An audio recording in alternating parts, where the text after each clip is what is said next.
ಸಚಿವ ಬಿ ನಾಗೇಂದ್ರ ರಾಜೀನಾಮೆ ಫಿಕ್ಸ್. ದೆಹಲಿಯಿಂದ ವಾಪಸ್ ಆಗ್ತಿದ್ದಂತೆ ರಾಜೀನಾಮೆಗೆ ಸೂಚನೆ.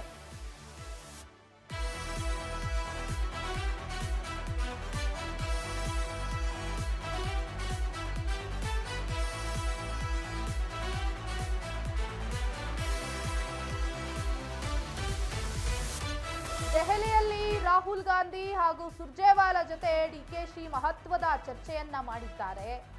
ನಾಗೇಂದ್ರ ಪಕ್ಷಕ್ಕಾಗಿ ಎಲ್ಲ ತ್ಯಾಗಕ್ಕೂ ಸಿದ್ಧರಿದ್ದಾರೆ ಎನ್ನುವಂತ ಹೇಳಿಕೆಯನ್ನ ಕೊಟ್ಟಿದ್ದಾರೆ ಡಿಕೆ ಶಿವಕುಮಾರ್.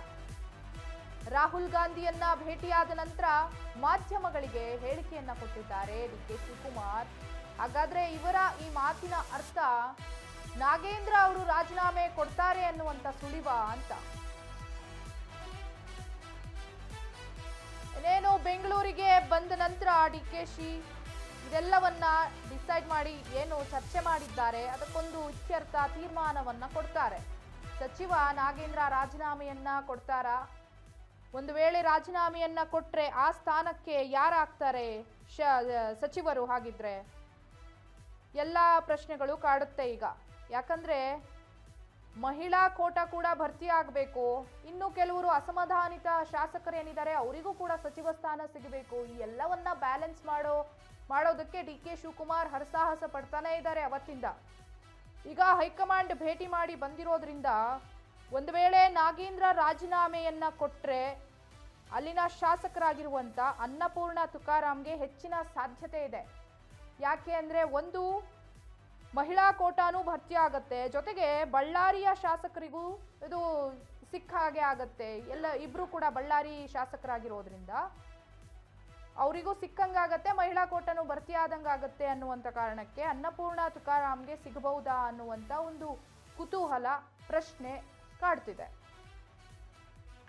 ಇನ್ನು ಜೊತೆಗೆ ಕಂಪ್ಲಿ ಗಣೇಶ್ ಕೂಡ ಇದ್ದಾರೆ ಅಲ್ಲಿಯ ಶಾಸಕರು, ಅವರಿಗೂ ಕೂಡ ಸಚಿವ ಸ್ಥಾನ ಸಿಕ್ಕಿದ್ರು ಸಿಗಬಹುದು.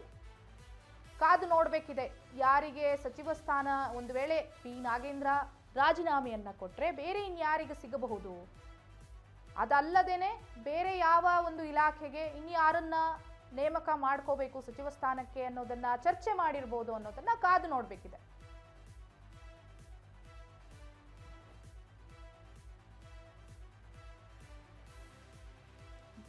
ಬಿಜೆಪಿಯ ನಿರಂತರ ಪ್ರತಿಭಟನೆಗೆ ಒಂದು ಫಲ ಸಿಗುವಂತ ಸಂದರ್ಭ ಬಂದಿದೆ.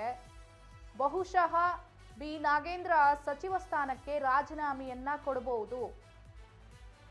70% ಅವರು ರಾಜೀನಾಮೆಯನ್ನ ಕೊಡ್ತಾರೆ ಅನ್ನುವಂತ ಒಂದು ಗಾಳಿ ಬೀಸ್ತಾ ಇದೆ. ನೋಡ್ಬೇಕು ಏನಾಗತ್ತೆ ಅಂತ. ಡಿಕೆ ಶಿವಕುಮಾರ್ ಇವತ್ತಷ್ಟೇ ದೆಹಲಿಗೆ ತೆರಳಿ ಹೈಕಮಾಂಡ್ ಜೊತೆ ಮೀಟಿಂಗ್ ಅನ್ನ ಮಾಡಿ ಬಂದಿದ್ದಾರೆ.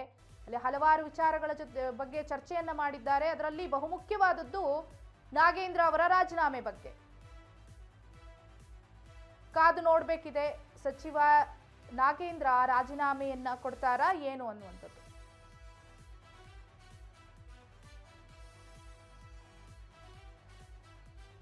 ಇನ್ನು ಈ ವಿಚಾರವಾಗಿ ಇನ್ನಷ್ಟು ಹೆಚ್ಚು ಮಾಹಿತಿಯನ್ನ ಕೊಡೋದಕ್ಕೆ ನಮ್ಮ ಪ್ರತಿನಿಧಿ ಜೋಯಲ್ ನಮ್ಮ ಜೊತೆ ಲೈನ್ ಅಲ್ಲಿದ್ದಾರೆ. ಜೋಯಲ್, ಈ ಒಂದು ಡಿಕೆ ಶಿವಕುಮಾರ್ ಹೈಕಮಾಂಡ್ ಭೇಟಿ ಯಾವ ಒಂದು ನಿರ್ಧಾರವನ್ನ ತಿಳಿಸ್ತಿದೆ? ನಾಗೇಂದ್ರ ಅವರ ರಾಜೀನಾಮೆ ಮತ್ತು ಸಚಿವ ಸಂಪುಟದಲ್ಲಿ ಯಾರೆಲ್ಲ ಬೇಸರವನ್ನ ವ್ಯಕ್ತಪಡಿಸಿದ್ರು, ಅವರು ಯಾರಿಗೆ ಶಾಸಕರಿಗೆ ಸಚಿವ ಸ್ಥಾನ ಮತ್ತೆ ಬೇಸರವಾದವರಿಗೆ ಕೊಡಬಹುದು, ಈ ಎಲ್ಲ ಒಂದು ಏನು ನಿರ್ಧಾರ ತಗೊಂಡಿರಬಹುದು, ಏನ್ ಮಾಹಿತಿ ಇದೆ ಜೋಯಲ್?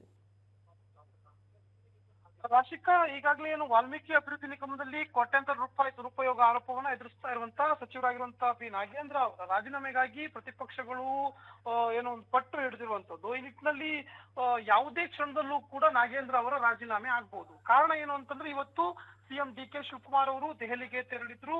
ಹೈಕಮಾಂಡ್ ನಾಯಕರ ಜೊತೆಯಲ್ಲಿ ಸಾಕಷ್ಟು ಚರ್ಚೆ ಆಗಿದೆ. ಚರ್ಚೆಯ ಬಳಿಕ ಈಗಾಗಲೇ ಡಿಕೆ ಶಿವಕುಮಾರ್ ಅವರು ನೀಡಿರುವಂತ ಒಂದು ಹೇಳಿಕೆ, ನಾಗೇಂದ್ರ ಅವರು ಯಾವ ತ್ಯಾಗಕ್ಕೂ ಕೂಡ ಸಿದ್ಧರಾಗಿದ್ದಾರೆ ಅನ್ನುವಂತ ವಿಚಾರ. ಹೀಗಾಗಿ ಈ ಒಂದು ವಿಚಾರವನ್ನು ತೆಗೆದುಕೊಂಡ್ರೆ ನಾಗೇಂದ್ರ ಅವರ ರಾಜೀನಾಮೆ ಯಾವ ಸಂದರ್ಭದಲ್ಲೂ ಕೂಡ ಆಗಬಹುದು ಅಂತ ಅನ್ಸುತ್ತೆ.